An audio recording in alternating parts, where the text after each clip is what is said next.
First up tonight, Congressman Doug Collins. Congressman, thank you very much for being here this evening. Martha, glad to be with you. What about the tenor of the questions from Republicans? What's the strategy? And do you expect that with these coming witnesses, it will change at all? Well, I think you're going to see a continued attack on the substance and a continued attack on the fact that there was nothing that was wrong. There was nothing improper. There was nothing that the president did that was by far wrong or definitely impeachable. What was really interesting here is I'm beginning to wonder what are the witnesses actually in this for. I mean, when you look at one becoming, as you said in your opening, becoming famous on this. Look, when you work in the State Department, you don't think Ambassador Yovanovitch did this to be famous, do you?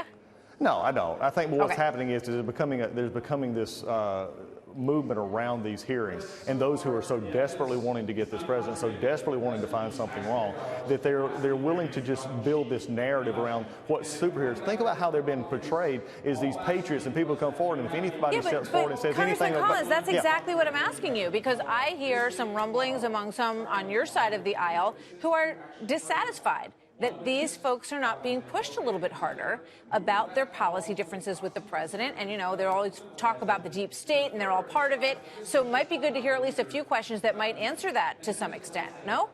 Well, I think that's what you're seeing. I think these questions are being asked, but they're not being asked in a way that everybody gets the headlines on. I mean, but what the questions that are being asked are, was anything, even to the ambassador the other day, was anything that was done illegal? No.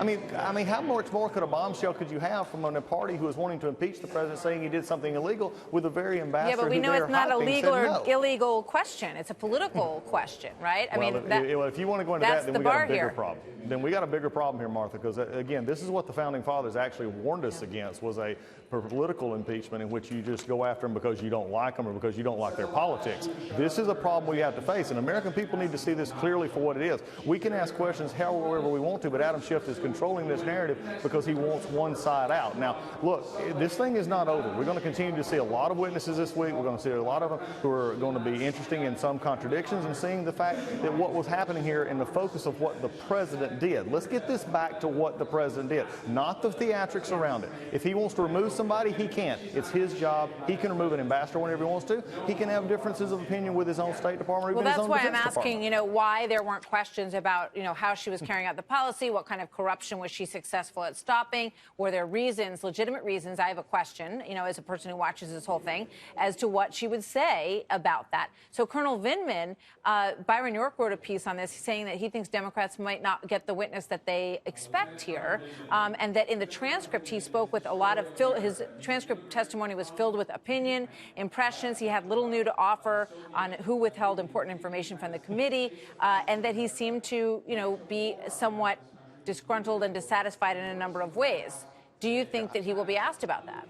Well, I think there's probably going to be asked about that, but how many of these folks that we've actually listened to had firsthand knowledge of this? And even the ones that did have firsthand knowledge, they have said that nothing was wrong on the call. And then when Vindman, who had firsthand knowledge, actually gave it suggestions on the transcript that came out, his actual superior, Mr. Morrison, actually took his suggestions. So again, what you're seeing here is a backlash from those who don't like the policy. And I think that is a valid point of view to bring out. I think it is valid to say these people disagreed with the president in their role as policymakers. And this is a part that has become the very frustrating part, because the Democrats would have you to believe there's illegality here. There is something done wrong. The president was bad in what he did, and that's not what happened. What they're having a problem with is how he went about what he was supposed to do and not doing what they said he would do, and that was a quid pro quo for aid to the Ukraine. This is just a problem in a show because they hate this president. Get that through our heads quickly.